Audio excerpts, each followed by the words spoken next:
Oi, pessoal, boa tarde. Vamos para a próxima palestra agora, sobre interpretação de conferências, do Rodrigo Bonet. Então, please, Rodrigo Bonet, come and you can start your presentation. Thank you very much. Como é que a gente passa slide? Tem um passador ou eu simplesmente digo next slide? Pode dizer next e eu aqui. Já tá. So, Juliano asked me to give this talk in English. Is that okay with everyone? Can everybody understand okay? Yeah? Wonderful. So first of all, I'd like to thank Juliano and the organizers, Poliglotar, for the invitation. And I watched a couple of talks already, and really interesting. Congratulations. All right, so you want to be a conference interpreter. Maybe we go to the next slide. When we usually ask, what conference interpretation is, one of the first things that come to people's minds is the movie, The Interpreter, with Nicole Kidman. Or maybe, also this comes to mind, translation at the Oscars. And actually, interpretation during the Oscars is interesting because a lot of people criticize the interpretation that's done at the Oscars. And I have to say, as a conference interpreter, it's very difficult to interpret the Oscars because you don't have any material really that's given to you. There are a lot of jokes, there's a lot of slang. It's really difficult, so we have to go easy on the interpreters that do that, okay? But for me, really, conference interpretation is a juggling act. I see interpreters as jugglers. And why do I see them as jugglers? Because you really have to deal with so many different things at the same time, kind of like a juggler. Or maybe another good analogy would be a jazz musician, where you're always improvising, and depending on what you get from the audience, or in this case, from the speaker, you have to improvise, you have to adapt. So you always have to deal with, for example, usually imagine that a speaker who's going to give a talk, English is going to be their native tongue, and it's not always the case. So, for example, we had a case once. It was a Japanese speaker talking about water treatment, and he kept repeating the same word over and over. He kept saying, "You must be very careful with the makri. Be careful with the makri." And I was thinking, well, what does makri mean? And the whole thing kept going on until it finally hit me that he was saying, "You must be careful with the mercury." But, a Japanese guy saying mercury, it came out as makri. So you don't always have perfect English, to interpret from. Jokes, I guess just like this joke I told now, I didn't get a lot of laughter. So anyway, okay, maybe we can go on to the next slide. All right, so conference interpretation. So we're going to kind of take a look at what a conference interpreter does, and if you need any formal training, okay, I'll tell you my personal case with that. And what are the personal traits of an interpreter? What's important to have, when you think about going into this line of work? And finally, a little bit about the job market, if there is a job market for interpreters. Okay, so that's me, okay? And this picture is actually funny because it says sala de tradução simultânea, but it's supposed to be interpretação simultânea, okay? So that's something I also want to make very clear right away, that translation is one thing, it's usually written, and interpretation is oral, okay? So just to make that distinction, that difference, I'm sure you guys already know that. Okay, so I'm going to talk a little bit about my journey with languages, and always when we talk about language, we talk about culture, right? So different languages and different cultures. And it all started, okay, I was born in Curitiba, in Brazil, in the south. And soon we moved to, the year was 1974, so just to put that into context, we had Ernesto Geisel as president. There was the space race between the United States and the Soviet Union or Russia going on, and West Germany had just won the World Cup in 1974. Well, I lived very little time in Curitiba. Then we moved to Rio de Janeiro when I was a small kid. And yeah, I'm going to the next slide. That's me. Next. So Flamengo had the best team at the time. This was like in the early 80s. There was a deep economic crisis in Brazil, and the Pac-Man video game had just been invented. Yeah.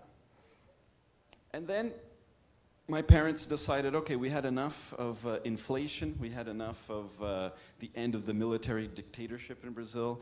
Let's move to Canada. So we had the big move to the Great White North, to Canada, very different from Rio, different from Brazil. And then there was a time where I said, okay, after 16 years living in Canada, so I did, high school, university, I learned French as well. But I decided to come back to Brazil. So, at the time, it was 1998. Fernando Henrique Cardoso was president. It was the transition, I think, between him and Lula. Brazil had just lost the final to France in 1998. And there was the Monica Lewinsky and Bill Clinton scandal, just to put it into historical context. So I decided to come to Fortaleza. I had visited Fortaleza as a tourist, and I just graduated from university. So I thought, well, why not spend like a year, spend some time in Fortaleza, 16 years of Canadian winter. I thought, why not, enjoy the beaches of Ceará. And then the whole thing began. My whole career as an interpreter began.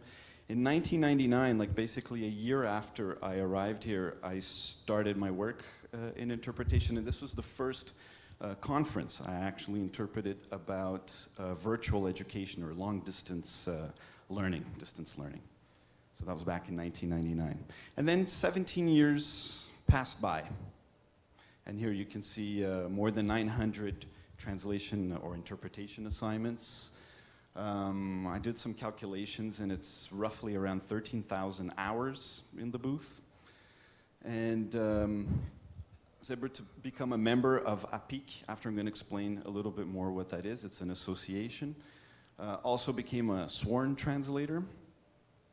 And I guess this last item is just to say that you end up interpreting, just like the juggler I was saying before, you end up interpreting a whole bunch of different topics. You can have medical conferences, legal conferences, you name it, and you have to do it. You have to. So some of the people I was able to interpret, this is Plácido Domingo. It was a press conference that was held after a show he held here to kick off the new convention center in Fortaleza. Here on this side, that's Harold Kroto. He won Nobel Prize for Chemistry in 1996. So I got to interpret him. This is Fritjof Capra. I don't know if anybody's ever heard of him, but also was able to interpret him twice, actually. Really interesting person. And then I did a lot of work, preparation for the World Cup around 2007, 2008. The inspectors from FIFA came to Brazil, so I helped out a lot with that. And this is, I don't know if you know who that is, but Bebeto, one of the soccer players. We got to actually play soccer together. Who else? Also interpreted some stuff with Romário for the World Cup. And yeah. Okay. And does anybody know who this is? Maria da Penha, also a very, very interesting person.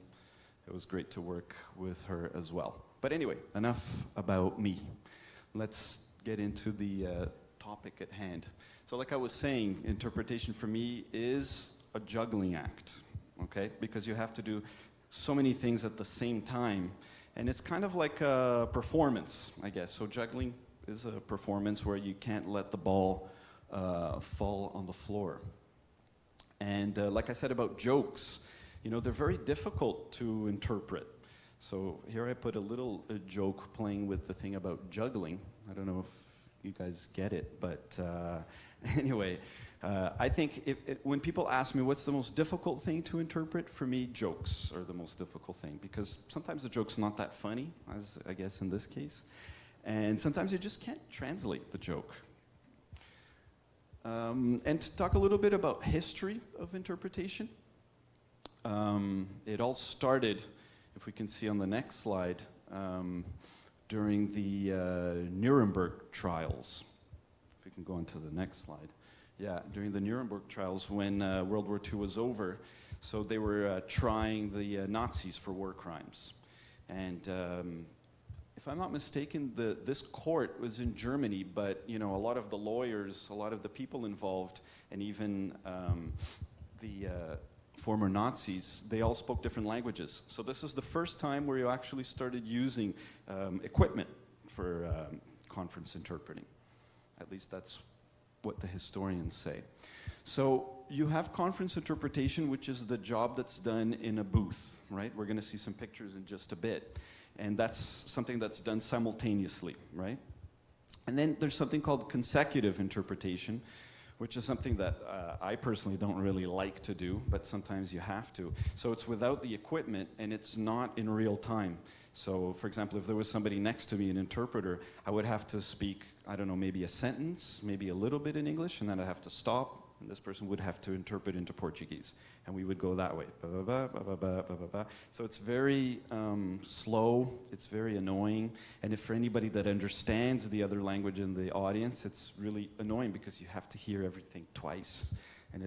But for some situations, consecutive interpretation is necessary and it works well. And then there's something called whispering. So for example, if there would be somebody in the audience who doesn't understand me, and maybe that's the only person who doesn't understand, an interpreter would be next to that person kind of whispering in their ear what's going on. It's also not very pleasant, but sometimes it's something that you have to do. So here we can see a whole bunch of interpreters in their booths and the audience. So it's usually done through equipment, right? You have different kinds of technology nowadays, but basically you transmit from the booth what's being said by the interpreter, and through these headsets, people get that signal and can hear in the other language. Here we have another example of somebody in the audience. This is a local example. Okay, and here it's kind of, after I'm going to give you guys the link from an international association that I got a lot of this information from, but just to kind of, say the different things. The second point is something I already said, right? That translators work with written texts and interpreters convey spoken ideas. It's oral. Yeah, so I'm not going to read everything. After, I'll give you the link to this article from AIC. We can go on maybe to the next slide. Yeah, that's just some more examples, I guess even local examples of conference interpretation. Yeah, so people in the audience listening to the interpretation via their headsets. And I guess this is a classic example of the whispering that I was talking about. So this is back at the time of, I guess, the Cold War with Ronald Reagan and Gorbachev. They each have their own interpreters whispering in their ears. And it'd be really interesting to know, what they were saying at this time. I have no idea, but yeah. So, talk about training. Do I need any formal training? I'm going to leave that slide up there, and while you guys read that, I'll tell you my story.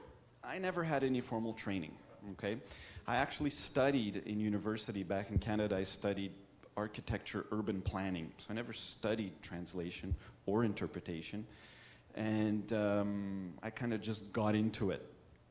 So, in the beginning, it's not easy.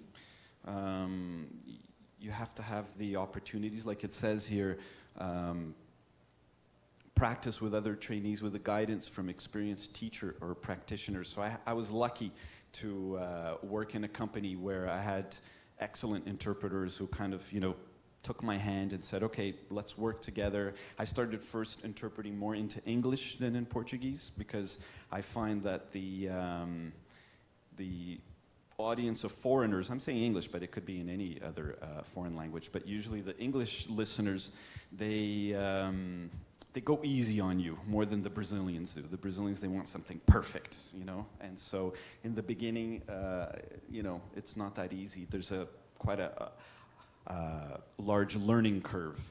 But I didn't have any formal training. But if I could go back and have formal training, I would. So if anybody's ever thinking about doing it, you should think about going through some kind of formal training. Now, you may ask me, what formal training? And that's kind of a problem in Brazil. We don't really have too many interpretation schools, or at least some of the schools that do exist, they talk a lot about the theory and, you know, they say basically how it should be done, but they don't have a lot of the practice.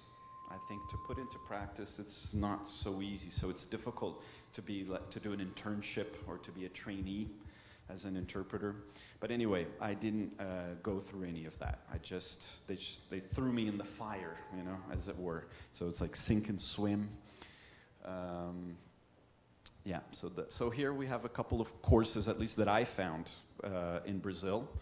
There's a school in São Paulo called Alumni, so you can check out their website, and they have a program for translation. I'm not sure if interpretation, but I think they do have something for interpretation. Unesp in São Paulo, they have one, and PUC in Rio de Janeiro, they also have a program.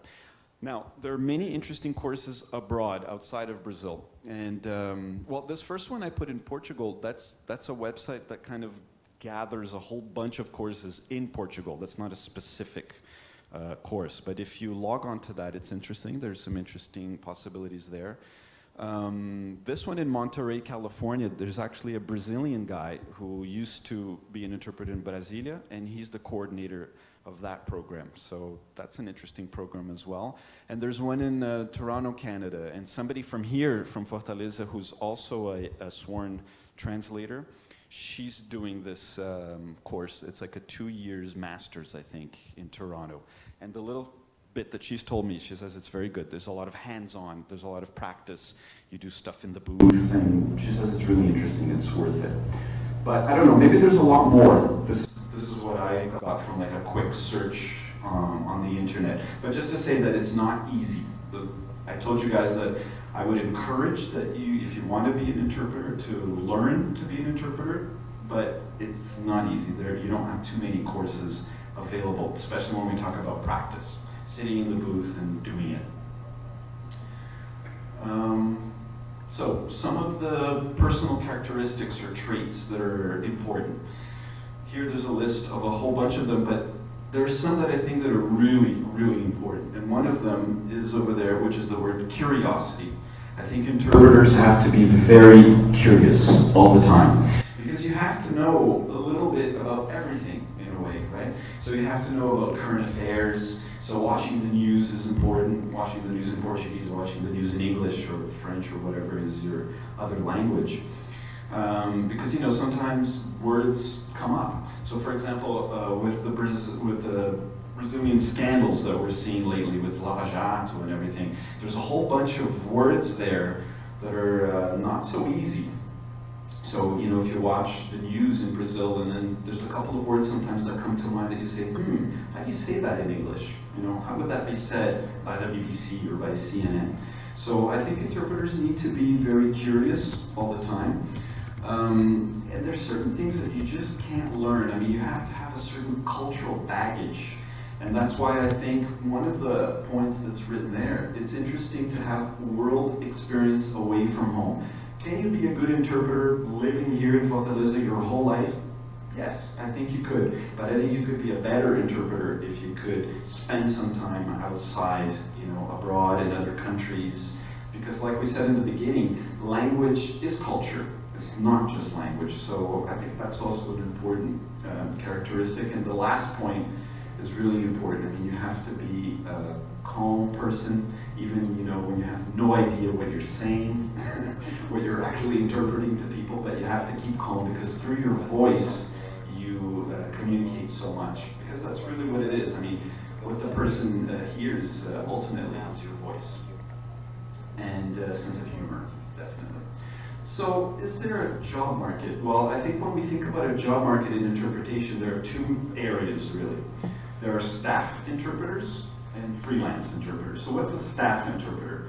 Staff interpreter, when we think about the United Nations. The United Nations, they contract their own interpreters. I think sometimes they hire out, but usually they have their own interpreters that work there, in New York in this case. Then in Europe, you know, the European Parliament and other international bodies in Europe, they have their own interpreters that work in-house. So that's one thing. In Brazil, I'm not really aware of any place that has staff interpreters. I'm not sure if Itamaraty has their own interpreters.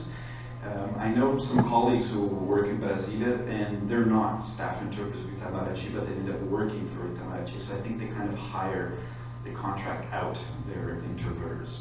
And then the major part of the work is freelance, and I'm a freelance interpreter.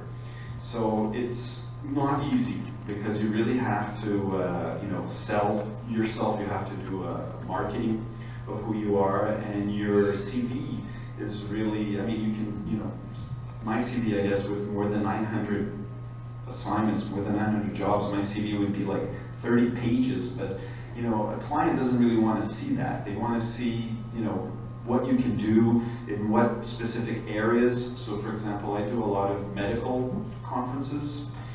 So I guess that, you know, for some clients that's really important to say, oh, how many medical conferences have you done? In what areas of medicine? Because medicine is so vast. And let's see if we have anything else on the next slide.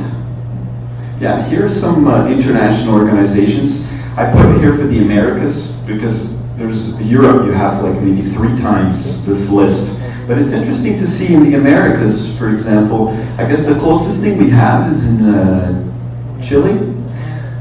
Here you have the free trade area of the Americas in Panama.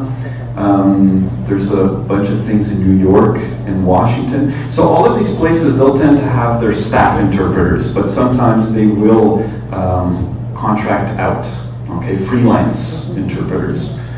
And if we could go to the next slide, please. Yeah, some resources, okay? So here in Brazil, well, Abrates, who's one of the sponsors actually with the conference, and somebody from Abrates gave some excellent talks yesterday and today, which is an association for translators and interpreters. That's a really good place to begin. And actually, Abrates, they do some interesting work where they accredit interpreters. So if you're an interpreter, or if you want to be an interpreter, to be accredited by Abrates is really interesting. It kind of gives you an extra edge, you know, when being hired. And APIC, which is the association that I'm part of, APIC they don't accredit interpreters. You have to be part of the association, and it's not a very easy process to be part of the association, but it's possible. If you want to learn more, you can just put APIC in Google and check out their website, and there it explains how, if you ever want to be part of the association. And CITRA, which is like the union, okay? And abroad, you have AIC. So AIC is the International Association of Conference Interpreters. If I'm not mistaken, it's in Switzerland that they have their head office. And below that, I put an address, which is where I got a lot of the written stuff from. Hello? Yeah, where I got a lot of the text. Okay, I kind of copied and pasted from that AIC article. And then there's the American Translators Association. You're going to find that every country basically has their own associations, and sometimes states or provinces have their own associations of translators and interpreters. And then there's this last one that I don't know very well, but I found that on the list, and it's an interesting place also to get some resources about conference interpretation. So that's basically what I wanted to share with you guys, short and sweet, and there's my email if you ever want to get in touch. Okay? I don't know if that's, I guess that was quick.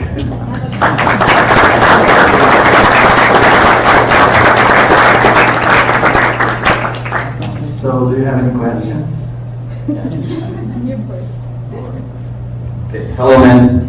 First of all, congratulations for your profession. It's something that I want to do for the future.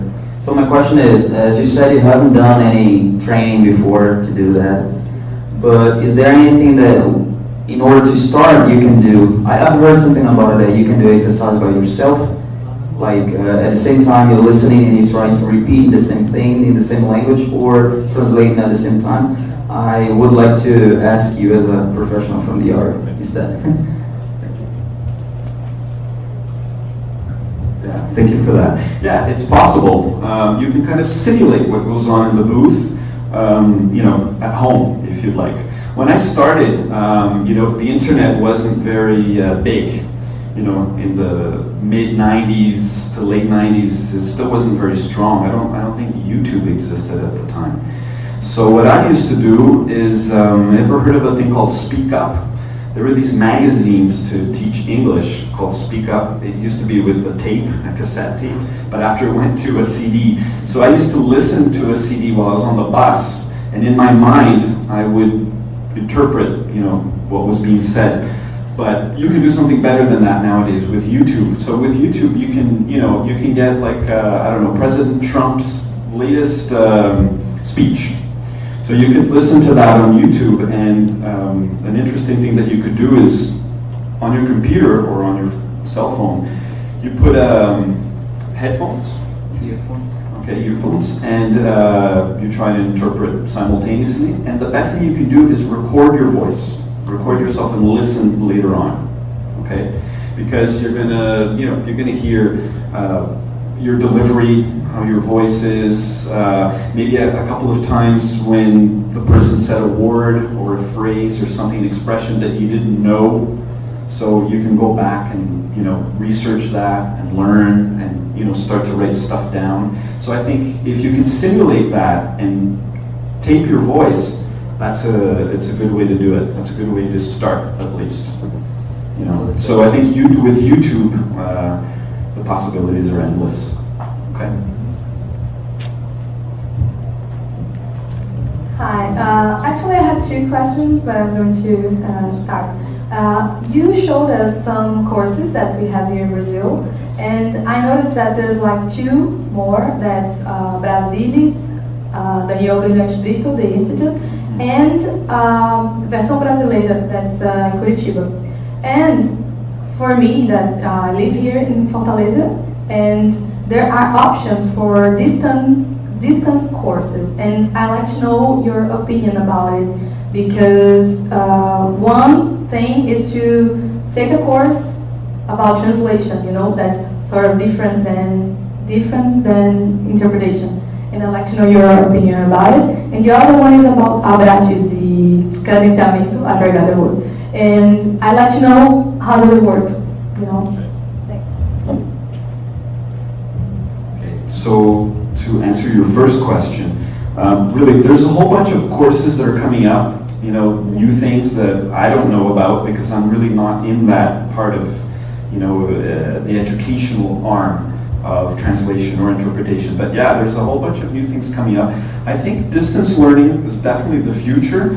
So is it possible to learn through distance learning? I don't know, but it'd be interesting to look into it because like you said, here in Fortaleza, I think in the northeast of Brazil, we don't have almost anything. So I think a distance learning course could be really interesting. I don't know if they're any good. I haven't heard anything about it, and but it'd be interesting to look into that. And what else can I say? Yeah, there's a whole bunch of courses. I think there are some new things. Brasilis, I know the company. They actually are a translation and interpretation company in Rio, and I didn't know that they had courses. So it's interesting. But then I would imagine you have to go to Rio. I don't know if they provide any distance learning. And your second question about aptidão as well, I'm not really sure how it works. I think it'd be interesting actually to check on their website, but I have a feeling it's like a test. So you have to take the test, and as far as I know, you can't take the test here. So you have to get on a plane and go to, I don't know, Rio or São Paulo. But if it's something that, you know, you really want to do it. It's worth, and I think if you can get accredited by aptidão, that's it's pretty good. And I would like to comment that in 2012 I attended a Brazilian course for interpretation for 1 year. It was an online course, so they provide this course online and twice a week. It was as if I was there, because the platform is very good and you can do it anywhere. So there were other students also in other countries. Wow. So it is possible. Any other question?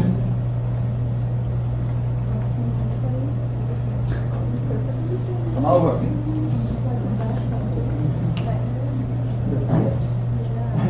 All right. So, good afternoon, everybody. My name is Rodrigo Bonet, and I'm not really interested about money, but I think most people would ask you something like this. What about the salaries? And I mean, is that good? Is that enough? Yeah, that's it.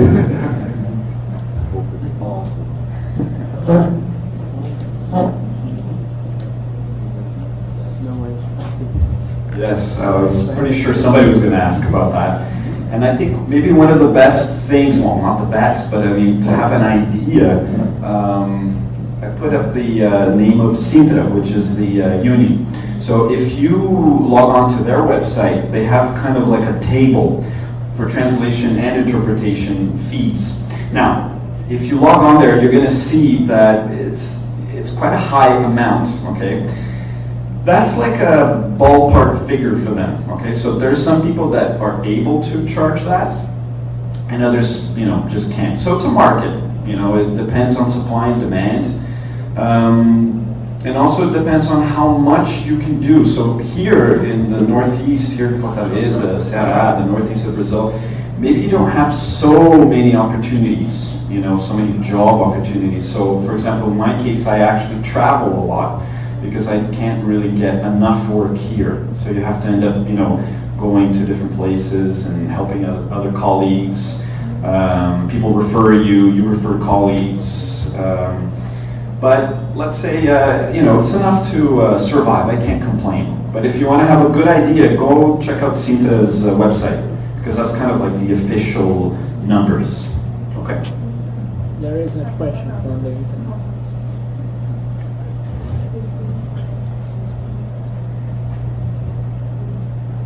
So when you are interpreting a joke that doesn't have a good translation into Portuguese, or in case it is not funny at all in Portuguese, do you explain to the audience that it was a joke?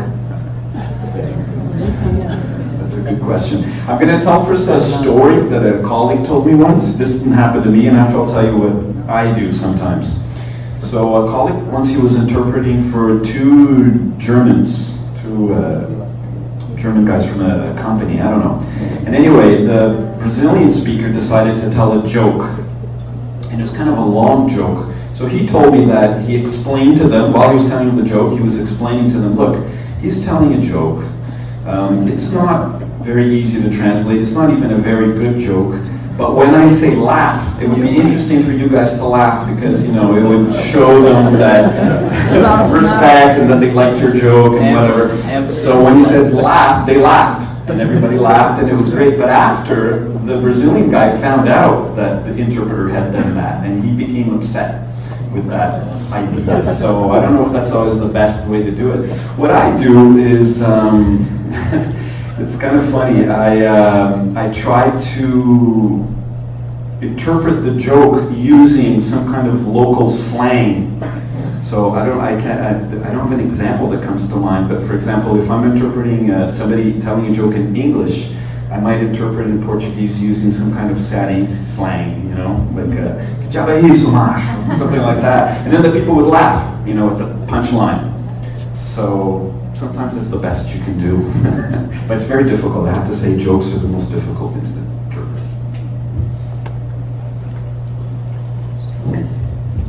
Well, first of all, congratulations on everything that you have done and that you have taught us. I've done translation for a long time, and I tried interpreting. I had a course in Brasilia, and I thought it was too schizophrenic for me. So I would like you to comment on that, because maybe it was just my first impression and I should have insisted on it, and maybe because they were focusing on medical translation or medical interpretation, and I didn't really find myself familiar with that. So would you say that even people like me who were terrified by the first experience could still have a future with that?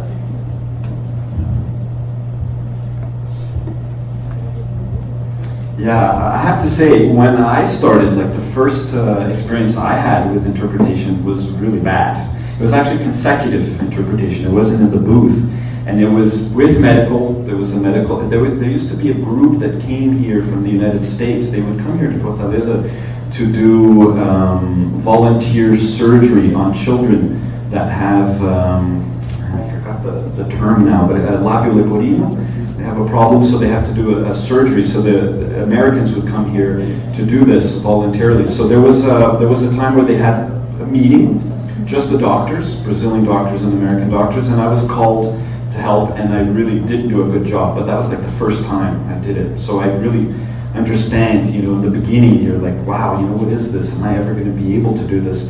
And I think it's kind of like, I would compare a little bit to a pilot. When we think about flying, we think, wow, how did they do it? It's impossible. Maybe I would never be able to do that. But it's a lot of training. It's a learning curve. So I think, if you really want to do it, stick to it.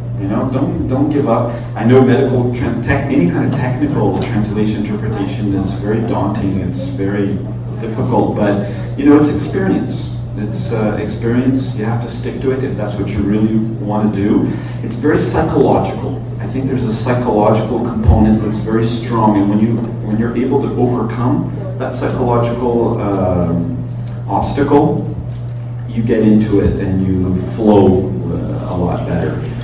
And I think maybe there's some people that maybe would never do it. I don't know if there's kind of a wiring in the brain that, people who do it, who can interpret, have a different kind of wiring in the brain between the left and the right. I don't know. Maybe there's even scientists doing research about that. But I honestly think that if it's something you really want to do, stick to it. And yeah. And we have time for one last question. I'm going to... Yeah. Okay.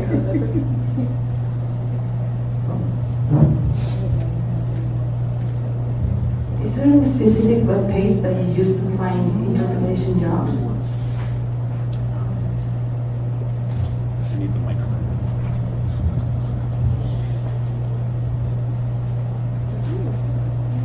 Well, personally for me, no, because I've reached, I guess I reached a level where I have, a client base that's quite broad.